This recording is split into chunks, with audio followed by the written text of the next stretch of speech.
जुम्मे की नमाज के बाद वक्फ बिल 2024 के विरोध में उतरे शिया धर्मगुरु मौलाना कल्बे जवाद लखनऊ के इमाम बाड़े पर किया प्रदर्शन और केंद्र सरकार से नाराजगी जताई। चलिए जानते हैं और क्या कहना है इनका वक्फ बोर्ड संशोधन के बारे में। एहतजाज की शुरुआत है और इंशाल्लाह बहुत ही अजीम बड़े बड़े एहतजाज होंगे अगर ये वापस नहीं लिया गया। इसकी बहुत क्योंकि ये सिर्फ नुकसान पहुंचाने के लिए किया गया कि सारे वक्फ खत्म हो जाए, सारे वक्फ खत्म हो जाए।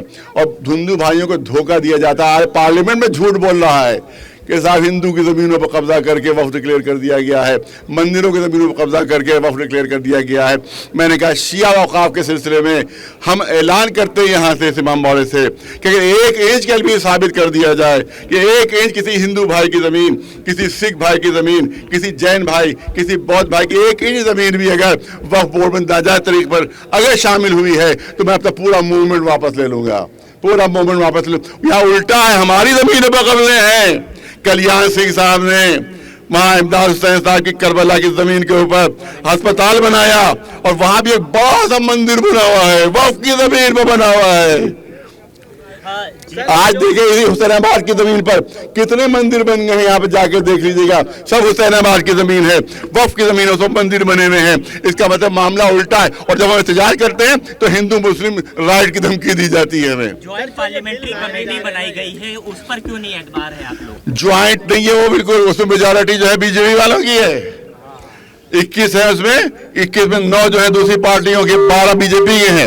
उसमें क्या कि एक वोट भी अगर ज्यादा हो गया तो पास हो जाएगा वो, तो बाद 3 वोट ज्यादा है उनके तो पास तो हो ही जाएगा। वो धोखा है। वो भी जीपीसी भी धोखा दिया जा रहा है, उसमें धोखा, टोटल धोखा जीपीसी भी। तो क्या बीजेपी पे भरोसा नहीं है? बिल्कुल भरोसा नहीं उनको, क्योंकि मेजॉरिटी बीजेपी की है, उसमें बराबर का रखना चाहिए था, उनको बराबर का रखना चाहिए था कि जितने अपोजिशन वाले हैं उतनी बीजेपी को, उन्होंने अपनी मेजॉरिटी रख दी है तो हम कैसे इंसाफ की उम्मीद करें उनसे। और अंबानी, अरे सारी शौर्यत अंबानी के बचाने का है।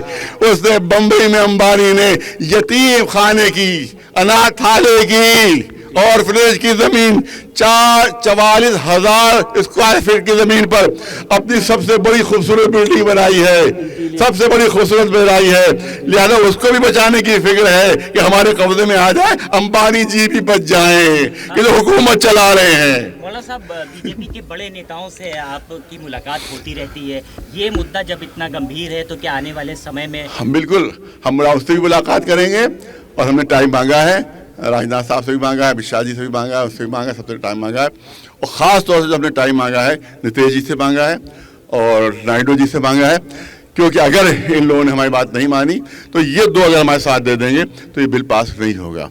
लिहाजा हम बिहार के मुसलमानों से भी कहते हैं कि वो भी दबाव डालें नीतीश जी पर। और तेलंगाना वहाँ के या आंध्रा के हो, आंध्रा के हैं, आंध्रा के मुसलमानों से हम कहेंगे उन पर दबाव डालें कि वो इस बिल को पास न होने दें, वरना ये मुसलमानों के साथ सबसे बड़ी गद्दारी होगी और सबसे बड़ी नाइंसाफी होगी इस हुकूमत के जरिए से। और इसकी शुरुआत कांग्रेस ने की है, सुन लो, कांग्रेस ने शुरुआत की है वक्फ पर कब्जा करने की। आज जाओ इंदिरा भवन बना हुआ है, आज जाओ जवाहर भवन बना हुआ है, ये वक्फ मीर आगा की जमीन है, जिस पर कब्जा किया है कांग्रेस ने। और जाओ देखो 123 औकाफ जो गस्ब किए हैं वो कांग्रेस ने गस्ब किए थे, कांग्रेस लिए थे, जिसमें शाही मर्दा भी शामिल है, जिसमें इमामिया हाल भी शामिल है, बड़ी बड़ी मस्जिदें शामिल हैं कि जिसको कांग्रेस ने अपने कब्जे में लिया था, कहा था ये वक्फ नहीं है। उसके बाद वक्फ बोर्ड को किराए पर दिया गया है इन तमाम जमीनों को। जरा देखिए तो बदमाशी। क्या वक्फ बोर्ड के जो पावर्स हैं वो भी आपको लगता है खत्म हो जाएंगे? वक्फ बोर्ड तो पूरा बिल्कुल उसको बिल्कुल कर दिया है, मिट्टी का माधु कर रख दिया, उसमें कोई पावर नहीं। देखिए हम कहते हैं साहब बेईमानी हो रही है तो इस पर हमने कहा कि आप 100 ऑडिटर बना दीजिए वहाँ के लिए, जांच के लिए 100 ऑडिटर बना दीजिए। मैं कोई ऐसा कानून नहीं कबूल करेंगे जिससे वक्फ खत्म हो जाए। आप बेईमानी हो रही है 100 ऑडिटर बनाइए, जाके ऑडिट करें, अगर बेईमानी हो रही है तो सबको सजा दीजिए। बेईमानी के हम हक में नहीं है, औकाफ के खत्म करने के हक में हम है कि वो खत्म ना होने पाए। हम चाहते हैं वो बचा लिया जाए, औकाफ खत्म ना होने पाए, इसके हम हक पे हैं। हम हैं देश के दिल, उत्तर प्रदेश की धड़कन, उत्तर प्रदेश टाइम्स।